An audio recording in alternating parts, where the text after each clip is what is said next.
GDP growth 2023 में हमारी -0.2% थी।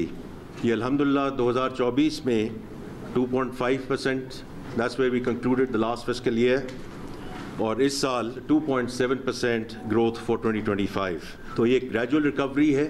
From my perspective is the right way to go about it in terms of focus on sustainable growth. Inflation ये 29% से cross कर गई थी 2023 में, और अल्हम्दुलिल्लाह now it's 4.6%. So I think we have moved in the right direction. IMF programme का मकसद मैक्रो इकनॉमिक इस्तेहकाम था, उससे एतमाद बहाल हुआ, दुरुस्त सिमत में जा रहे हैं। अब GDP के इस्तेहकाम की तरफ बढ़ना है। वफाकी वज़ीर ख़जाना मोहम्मद औरंगज़ेब ने कौमी इक़्तिसादी सर्वे 2024-25 पेश कर दिया। कहा रवा माली साल GDP ग्रोथ 2.7% रही। पाकिस्तान की अफरात ज़र 4.6% है। पॉलिसी रेट 22% से कम होकर 11% पर आ गया। FBR की कारकर्दगी बेहतर करने के लिए इस्लाहात की हैं। रवा माली साल इनफरादी फाइलर्स की तादाद दुगनी हो गई। बिजली की तकसीम कार कंपनी की गवर्नेंस में बेहतरी आई है। मशीनरी रिपोर्ट 16.5% इजाफा हुआ है, जिसमें मईशत के लिए अच्छी खबर है। हुकूमत प्राइवेट सेक्टर से आइंदा अपनी शराइत पर कर्ज लेगी। भारतीय एग्जीक्यूटिव डायरेक्टर के बाइस पाकिस्तान को IMF की हालिया केस में मुश्किल का सामना था। आलमी मालियाती इदारे पाकिस्तान के साथ हैं। मकामी वसाइल का फरोग तरजीहात है।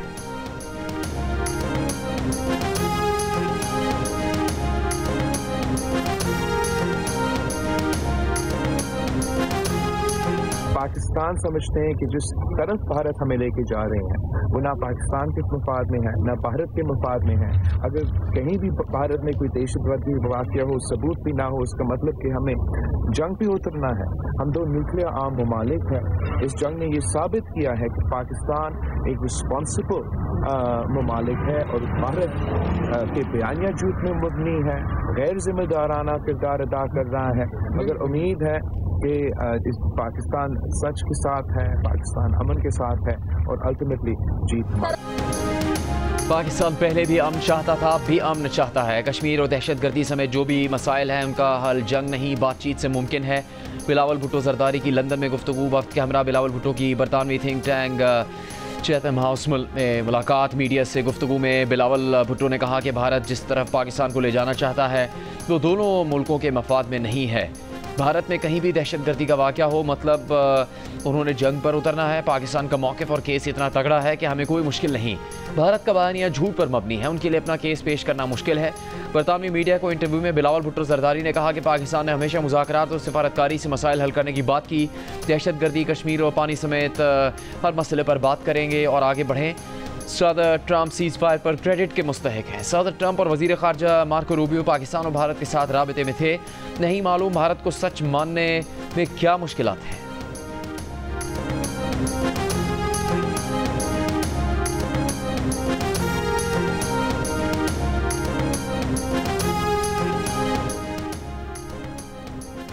कश्मीर, पानी और दहशतगर्दी पर बातचीत से ही खत्ते में देर पा अमन मुमकिन है। सिफारती वक्त में शरीक वफाकी वज़ीर मुसद्दिक मलिक की लंदन में गुफ्तगू।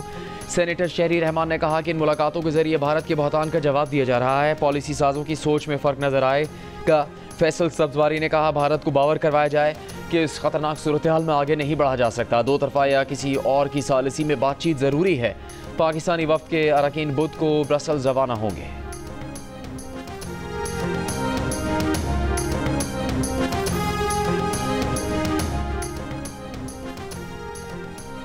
पाकिस्तान का चीन से J-35 स्टेल्थ, J-500 तैयारों और HQ-19 मिसाइल निज़ाम की ख़रीदारी का ऐलान। चीनी दिफाई कंपनियों के शेयर्स में ज़बरदस्त इजाफा। अमरीकी वेबसाइट ब्लूमबर्ग के मुताबिक ये मुआहदा शिनांग एयरक्राफ्ट कॉरपोरेशन के तैयार करदा J-35 की आलमी मार्केट में पहली बरामद होगा। ये तैयारा अपनी जदीद स्टेल्थ सलाहियतों की बदौलत दुश्मन के फ़ज़ाई इलाके में घुसने की सलाहियत रखता है। J-500 तैयारा अपने कॉम्पैक्ट साइज़ की वजह से पाकिस्तान की फ़ज़ाई निगरानी की सलाहियतों को न सिर्फ मजबूत करेगा बल्कि इलाकाई झड़पों में ज़्यादा लचक भी फराहम करेगा। इसी तरह HQ-19 मिसाइल दिफाई निज़ाम पाकिस्तान की बैलिस्टिक मिसाइलों से दिफा की सलाहियतों को नुमाया तौर पर बेहतर बनाएगा। चीनी वजारत दिफा का इस ऐलान पर तबसरे से गुरेज। इंडोनेशिया का चीन के J-10 लड़ाका तैयारों की पेशकश पर गौर।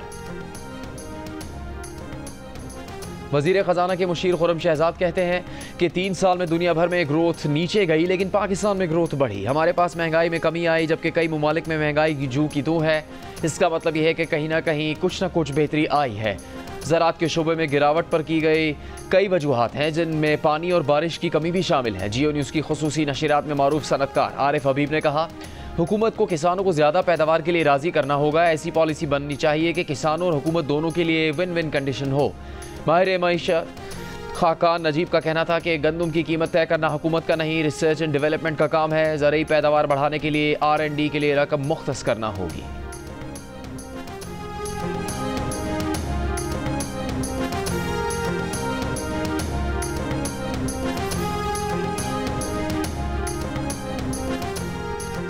सदर Lahore chamber of commerce Abuzar Arshad ने कहा कि हुकूमत खुद कारोबार ना करे, सनतों को अपना काम करने दे। मईशत की पॉलिसीज़ बनाना मुआशी माहिरीन का काम है, ब्यूरोक्रेसी का नहीं। माहिर टैक्स अमूर अशफाक तोला ने कहा कि बजट में कोई बड़ा इकदाम नहीं होगा। हुकूमत की इकनॉमिक टीम चाह रही है कि इम्पोर्ट खोल दी जाए। ज़रूरी सेक्टर में टैक्स कलेक्शन ना होने के बराबर है। रिसर्च डायरेक्टर आरिफ हबीब ग्रुप सना तौफीक का कहना था कि ज़्यादा शरह सूद कारोबारी शख्सियात के लिए तशवीशनाक है। बजट से पता चलेगा हुकूमत ग्रोथ को सपोर्ट कर रही है या नहीं। टैक्स पेयर्स पर मजीद टैक्स लगाने से हालात बेहतर नहीं होंगे। मुआशी तजियाकार मोहम्मद सुहेल ने कहा, मुल्क में करेंसी का बहरान रहा है। पिछले साल हुकूमत ने महंगाई और करेंसी से मुतालिक अच्छे इकदाम किए। हुकूमत को चाहिए कि होल सेल और रिटेल सेक्टर को डिजिटाइज करने के लिए इकदाम करें।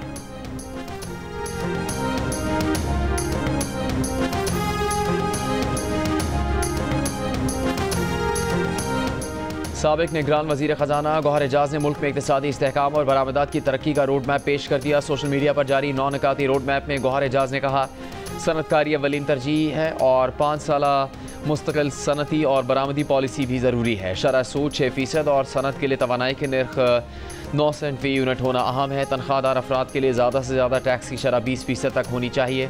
सिर्फ 10 अरब रुपये से ज़्यादा मुनाफा कमाने वाली कॉरपोरेशन पर सुपर टैक्स लगाया जाए। साबिक विफाकी वज़ीर ने कहा कि टैक्स फाइलर, प्रॉपर्टी ख़रीदारों और विदहोल्डिंग टैक्स वापस लिए जाना चाहिए। ज़राअत को जदीद बनाना, पैदावारी सलाहियत को पैमाना बनाना और इसे यकीनी बनाना होगा।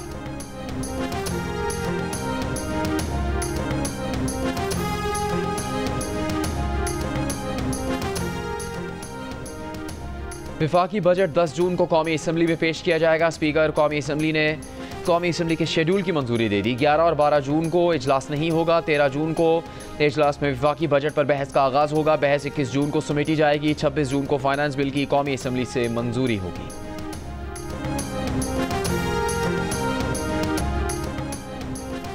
महंगाई मार गई। बिजली, गैस, पेट्रोल की कीमतों ने कमर तोड़ दी। शहरी बजट से खौफजदा, किसी को बजट से उम्मीद, कोई नाउमीदी का शिकार, किसी के शिकवे शिकायतें। बजट को लफ्ज़ों का गोरख धंधा कह डाला। आवाम कहते हैं हुकूमत ने जैसे मोदी को हराया ऐसे महंगाई को मार भगाए।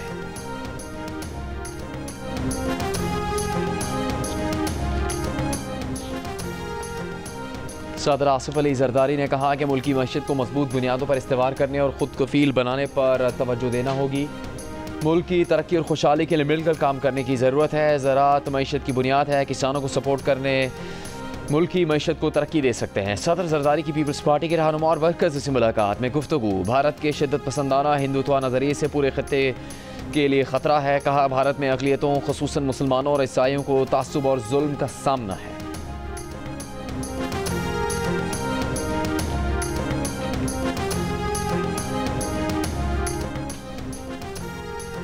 वज़ीर आज़म शहबाज शरीफ की हिदायत पर अरशद नदीम स्पोर्ट्स अकेडमी तामीर करने का फैसला।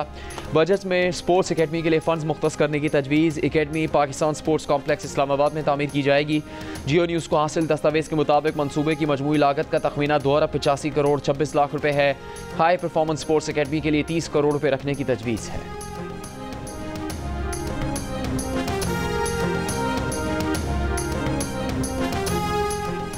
और टैक्स नहीं, टैक्स नेट बढ़ाए। वज़ीर आला पंजाब मरीम नवाज़ ने टैक्स बढ़ाने की तजवीज़ मुस्तरद कर दी। कहा, टैक्स बढ़ाकर आवाम पर बिला वजह बोझ डालने की इजाज़त नहीं दी जाएगी।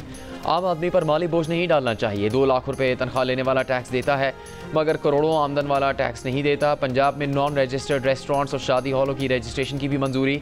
इकदाम करने का हुक्म। मरीम नवाज़ ने कहा, रजिस्ट्रेशन करवाने वाले को सज़ा मिल जाए मगर टैक्स चोरी करने वाले मज़े करते रहें, ये नहीं होगा।